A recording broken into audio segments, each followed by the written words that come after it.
Iran's military commanders study history. They know how empires fall. They've wargamed every US scenario for decades. But there's one thing they didn't account for. The strategies America is using against Iran right now weren't developed in a modern war room. They were perfected over 70 years ago, in the bloodiest conflict in human history. And the most shocking part, they're working exactly the same way they did back then. These are the 10 World War II strategies America is quietly using against Iran right now. World War II didn't just reshape borders, it created a strategic playbook so effective that military planners have quietly returned to it again and again. Korea, Vietnam, the Gulf War, and now, Iran. What you're about to see isn't coincidence. These are deliberate, documented strategies, adapted for the 21st century, but rooted in the hard lessons of the Second World War. Some of these will surprise you. All of them should concern you. Let's get into it. Strategy 1. The Naval Chokepoint Doctrine. In World War II, Allied forces understood one fundamental truth: control the water, control the war. The most decisive example was the Allied blockade of Nazi Germany, a sustained naval operation that strangled German supply lines, cut off oil imports, and systematically collapsed the Wehrmacht's ability to fight. The target wasn't troops, it wasn't cities, it was the ability to move. Today, the Strait of Hormuz is Iran's jugular vein. Nearly 20% of the world's oil passes through that 21-mile-wide passage. The US Navy has positioned carrier strike groups, destroyers, and submarine assets in and around the Persian Gulf, not to fire the first shot, but to establish absolute dominance over that choke point. Just like the Atlantic blockade, the message is clear. If this conflict escalates, Iran's ability to export oil and import weapons ends overnight. The World War II playbook didn't need to be rewritten. It just needed a new map. Strategy 2. The Oil Embargo Playbook. Before the first bomb dropped in the Pacific, America cut Japan off. In 1941, the US froze Japanese assets and imposed a total oil embargo, eliminating 80% of Japan's oil supply in a single move. Japan's military machine ran on that oil. Without it, every tank, every aircraft, every warship had a countdown clock. The embargo didn't end the war, but it made the war inevitable on America's terms. The parallel to Iran is almost exact. US-led sanctions have targeted Iranian oil exports for years, driving them from 2.5 million barrels per day down to fractions of that at peak pressure. The goal was never purely economic. It was strategic attrition, the same doctrine that forced Japan's hand in 1941. The difference is that Iran, unlike Japan, has alternative buyers. But the principle, suffocate the war machine before the shooting starts, is identical. Strategy 3. Psychological operations. The Office of Strategic Services, the World War II predecessor to the CIA, ran some of the most sophisticated psychological operations in military history. They flooded occupied Europe with fake newspapers. They broadcast disinformation on German radio frequencies. They convinced entire divisions that their commanders had surrendered when they hadn't. The goal was simple: make the enemy doubt everything. Modern US psychological operations against Iran follow the same architecture. Leaked intelligence about the location of Iranian assets. Deliberate ambiguity about US strike capabilities. Strategic silence before major military movements. Iranian commanders are operating in an information environment the US has spent decades contaminating. They know it. And that uncertainty, never knowing what's real, is itself a weapon. The OSS called it morale warfare. The Pentagon calls it information operations. The strategy is 80 years old and more effective than ever. If this is the kind of deep dive military history you want more of, hit subscribe right now. We post new videos every week, and what's coming next on this channel might be the most important video we've ever made. Strategy 4. The Decapitation Strike Model. In the final years of World War II, Allied planners developed a targeting philosophy that changed modern warfare forever. Don't destroy the army. Destroy the command structure. Operation Foxley was a British SOE plan to assassinate Adolf Hitler himself. It was never executed, but the underlying logic shaped everything that followed. If you remove the head, the body collapses. The January 2020 strike that killed IRGC General Qasem Soleimani was the most direct modern application of this doctrine in history. Soleimani wasn't just a military commander.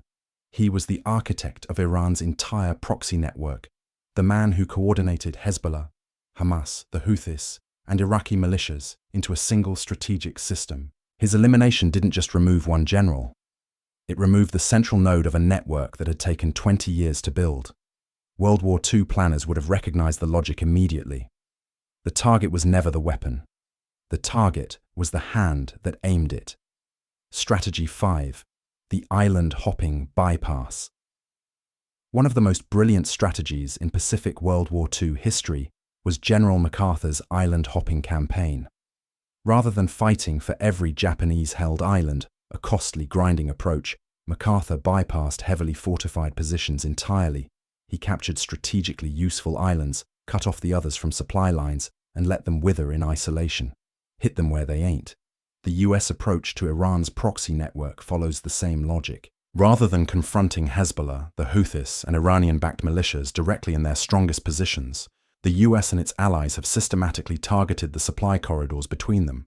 Weapons shipments in the Red Sea, ammunition transfers through Syria, financial networks running through Lebanon. The proxies aren't being defeated head-on.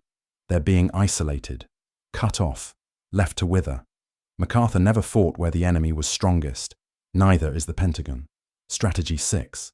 Underground fortress destruction. Nazi Germany built some of the most formidable underground fortifications in military history.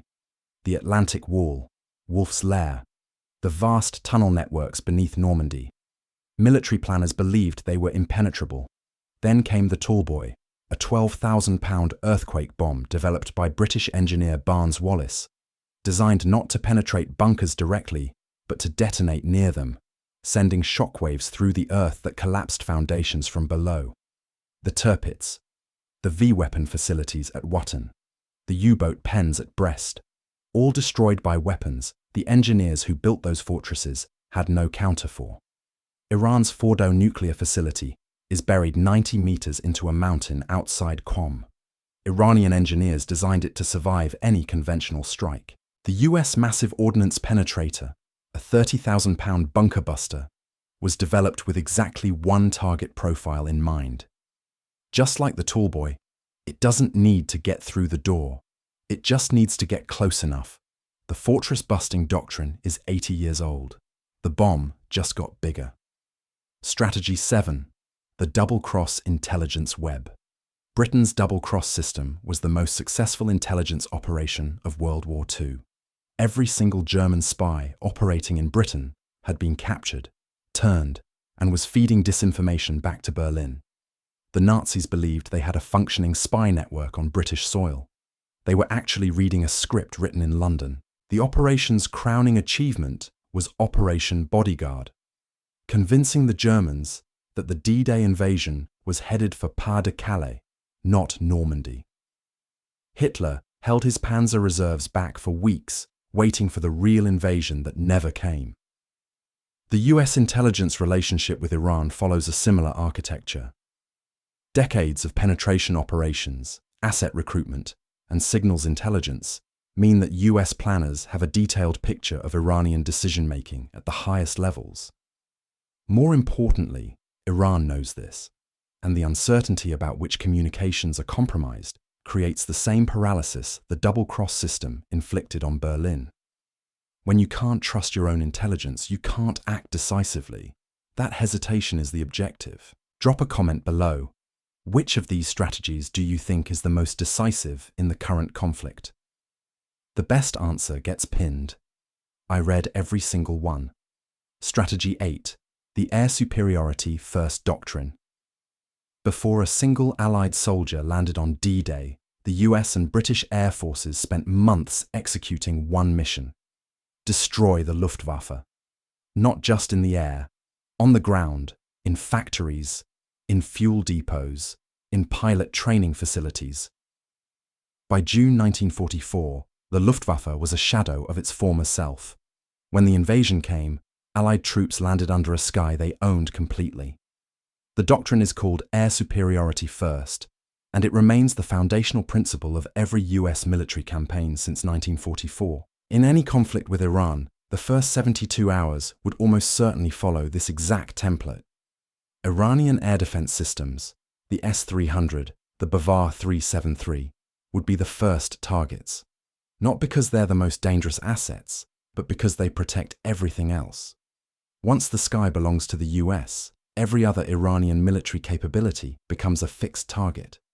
The Luftwaffe never recovered from losing air superiority in 1944. Iran's military planners study that history, which is exactly why establishing it quickly would be the first move. Strategy 9. The Proxy Alliance Network. America didn't defeat Nazi Germany alone. The British, the Soviets, the Free French, the resistance networks across occupied Europe. World War II was won through one of the most complex alliance systems in military history. Each partner brought something the others couldn't provide. Soviet manpower, British intelligence, American industrial capacity. Managing that alliance, keeping it intact under enormous pressure, was as strategically important as any single battle. The US relationship with Israel, Saudi Arabia, the UAE, and Jordan in the current Iran standoff follows the same logic. Israel provides intelligence penetration and strike capability against Iranian nuclear assets. Saudi Arabia provides geographic depth and basing options. Jordan provides airspace corridors. The UAE provides financial intelligence on Iranian sanctions evasion. No single partner can do what all of them do together. And keeping that coalition intact, managing competing interests, absorbing political friction, is the real strategic work happening behind every headline. Eisenhower spent as much time managing Churchill and Stalin as he did planning operations. Today's CENTCOM commanders face the same challenge with a different cast. Strategy 10. The Final Encirclement. The decisive strategic concept of World War II's European theatre was encirclement. At Stalingrad, Soviet forces didn't just defend the city, they enveloped the entire German Sixth Army, cutting off 300,000 troops from supply, reinforcement, and retreat. The encirclement turned a tactical siege into a strategic catastrophe. The principle: don't push the enemy back, surround them, make retreat impossible, then let attrition finish the work. Iran today faces a strategic encirclement that has been decades in the making. To the west, US forces and allied militaries in Iraq and the Gulf states. To the east, US relationships with Pakistan and Central Asian republics. To the north, NATO's southern flank through Turkey. To the south, the US Fifth Fleet in Bahrain and carrier groups in the Arabian Sea. Iran is not surrounded by enemies at war with it. It is surrounded by strategic pressure, economic, military, and diplomatic, that constrains every option. The German Sixth Army had room to maneuver until it didn't. The moment the encirclement closed, the outcome was determined. Iran's strategic planners see the same map. The question, the one that keeps them awake, is whether the encirclement is already complete. 70 years separate these strategies from the war that created them. But the fundamentals of military power, control the choke points, dominate the air, isolate the enemy, corrupt their intelligence, haven't changed. What has changed is the precision, the speed, the scale at which these strategies can be executed. World War II took 6 years to resolve. Modern conflicts can turn on 72 hours. The question isn't whether America is using these strategies. The evidence makes that clear. The question is, does Iran have an answer that history hasn't already written? Which of these 10 strategies do you think is the single most decisive factor if this conflict escalates? Drop your answer below. The most insightful response gets pinned.